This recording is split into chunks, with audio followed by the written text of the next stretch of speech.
Hi everyone, this is Brittany and I'm coming at you with this week's Mental Health Monday.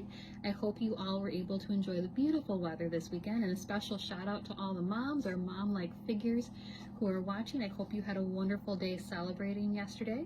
And for those of you who had a difficult day, maybe you're struggling to get pregnant, maybe you've lost a baby, maybe you lost your own mom and it's your first Mother's Day celebrating without her here on earth, just know of my love and prayers for you as well, knowing that while some find it to be a joyous day, for others it's very difficult. And that actually is going to lead me into what our topic is for today. So last week I mentioned that May is Mental Health Awareness Month, and one topic, especially as we are just on the heels of Mother's Day, that I wanted to talk about, and one that has popped up in conversation for the past couple months, is the prevalence of postpartum depression. Now, as I'm only a couple weeks away from delivery, it's definitely something in the back of my mind. How do I best prepare myself in case this should happen? Because postpartum is not something that is anyone's fault. So let me just put that out there right away. If you or someone you know may or may not be experiencing signs and symptoms, it is not your fault. So let's talk about what is postpartum and begin this very difficult but necessary conversation, and so that we can provide care and comfort to those who are suffering. So postpartum is different than baby blues. So baby blues occur to almost every woman after delivery. According to the research, I think sites will vary a little bit, but on average about 80% of women will experience baby blues after delivery. And baby blues are just that change in emotions, the mood swings, crying spells, anxiety, difficulty sleeping, all those changes. Your body just went through an amazing experience of giving birth, and now it's trying to regulate back to what it was like pre-baby. And that takes time, and it doesn't just happen overnight. So baby blues typically can start, 2 to 3 days after delivery, and can last up to 2 weeks. So it's that short little window of time right after delivery, as your body is just trying to get back to some sense of normal and figure out how to process, because hormones have just been so crazy throughout pregnancy and have been changing and evolving because of the human life growing inside of the woman. And now that the baby is out, those hormones have to regulate again to what they were pre-pregnancy. So that can take about 2 weeks. Now, if you notice that some of these signs and symptoms that I'm about to share with you are lasting more than 2 weeks, then it might be time to consult your doctor. And I think this is the hardest part of postpartum, or what I would imagine to be the hardest part, is having to admit this, because motherhood, there's so many blogs and journals, as I have found out, about how to prepare for the birth of your baby, the different stages of pregnancy, all the different tools and things, but no one quite prepares you for this, of like, what if you don't feel that overwhelming sense of joy? What if you don't feel like yourself? What if you don't feel like you're able to care for this new life that has been entrusted to you? How do you prepare for that? And having to admit that you're not okay when you're supposed to be, elated and excited and thriving, doesn't always happen. So let's talk about some of those signs and symptoms. Excessive crying. Obviously, some is going to be okay. I think of like when I'm on my period, this may be TMI, or when you're on your period, but there are times that you just get a little more emotional. Maybe you need to watch that Nicholas Sparks movie. Maybe you crave a little bit extra chocolate or whatever, that's normal. But when it goes beyond what's normal, it's excessive crying, then you might want to talk to your doctor. If you're having a depressed mood or severe mood swings, again, more than just the normal, like what you'd have on your period, talk to your doctor. The big one is if you're having a difficult time bonding with your baby, that might be a big red flag to talk to your doctor. And some other symptoms are similar to regular depression, loss of appetite or overeating. If you're experiencing insomnia or oversleeping, if you feel this sense of hopelessness, if you feel the sense of restlessness, if you have this fear or anxiety that you're not going to be a good parent, those are all warning signs. And according to Children's Wisconsin, depression and anxiety are the two largest complications of childbirth, because again, It's everything just getting readjusted to this new stage of life. And postpartum, I just want to let you know, does not affect only women, but it can be apparent in dads as well. So just be mindful to not only keep an eye on the mamas in your life, but also the dads as well, because they may be experiencing postpartum symptoms as well. Okay? So if you are feeling any of those things and they're lasting more than 2 weeks, if you've thought of harming yourself or your baby, that is an immediate call to your doctor. Don't hesitate. If you find it difficult to complete everyday tasks, if these feelings just continue to get worse and that sense of hopelessness and being overwhelmed continues, call your doctor. If it's becoming such a difficult part of your day that you're just always anxious, always tired, lethargic, all of these things are coming into play and you can't care for your baby because of all this, again, consult your doctor. Okay? What are some risk factors? Okay, let's talk about those for a hot second.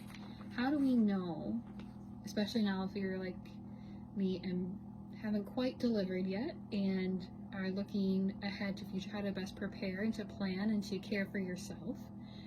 How do we know we're susceptible to postpartum? Well, again, it can happen to anybody. There's no rhyme or reason why some person will get it and some person won't, but there are things that we can be mindful of if we know our family history, our medical history, just knowing ourselves, that we can be aware of and be mindful of as we prepare. So if you have a history of depression, you're more susceptible to experiencing postpartum. If you have family members who have experienced a mental illness or mental disorder, especially like depression or other mood disorders, that's a warning sign.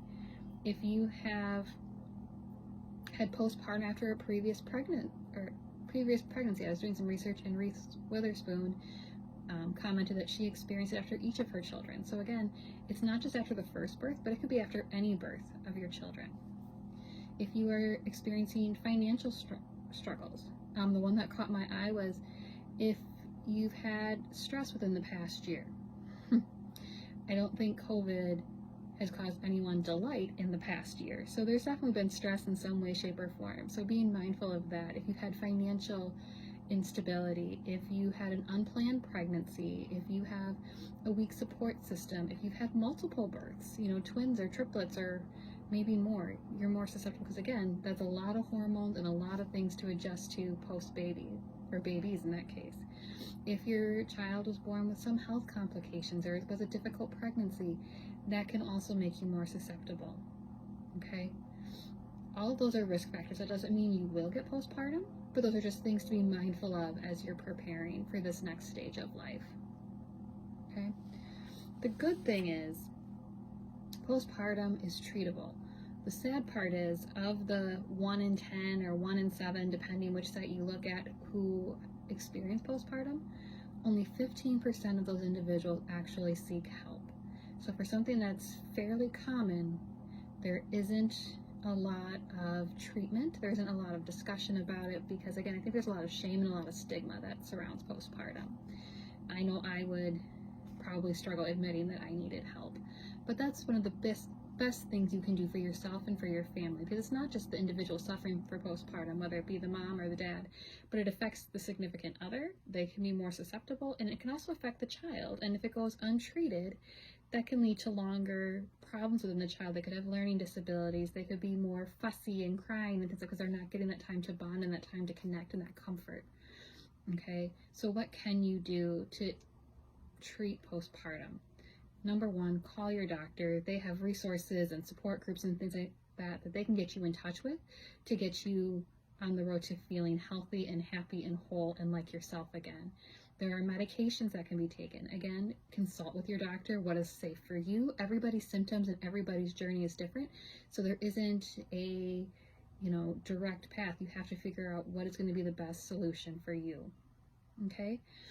And then the other thing is just to know how to handle this life with a newborn, which I'm kind of, trying to prepare myself for, of how dramatically my life is about to change in a few short weeks. But it's going back to those basics again, of making sure you're sleeping, making sure you're eating a balanced diet as much as, it's fun to have a beer or that cup of coffee. Cutting back on the alcohol and caffeine can really just help you feel better overall. Expect good days and bad days. Be realistic with yourself and with your baby. What can you honestly do? And that's going to be a big one for me, of setting realistic expectations and knowing that I'm not going to be able to go back to going a million miles an hour like I was pre-baby. Okay, so be gentle with yourself. Make sure you're getting exercise. Keep in touch with family and friends. Don't isolate yourself. But on the same time, make sure you have balance and you limit your visitors after baby. Give yourself time to adjust and don't feel like you have to entertain and be social and be on. I think with COVID that helps a little bit because we are trying to be more mindful of germs and exposure and things like that, especially with newborns. But again, limiting your visitors, screening your phone calls. If it's not an emergency, don't feel like you have to answer it. People will understand. You just need to take time for you and for baby and to just adjust. Okay, and the other one that I just think is going to be interesting to see how it plays out in reality is to sleep when the baby sleeps. So if you can, rest when your baby is resting so that you can both be on when you need to be. You can get those things done. And honestly, some of those things, while they're important to do and we want to do them, it's okay if they wait too. The to-do list will still be there if you take a 20-minute power nap while your baby is sleeping. So I hope that this is encouraging and hopeful for you who are listening to know that you are not alone. Childbirth and bringing new life into the world is an amazing thing, but it also is challenging, and sometimes it's hard to admit that we may not feel like we're enough or that we're not good enough, especially as women. I think we constantly play the comparison game, and motherhood just brings it to a whole new level. So know that you are loved, you are enough, and we at Kaukauna Catholic Parishes are here to support you however we can. So take care, God bless, and have a great week.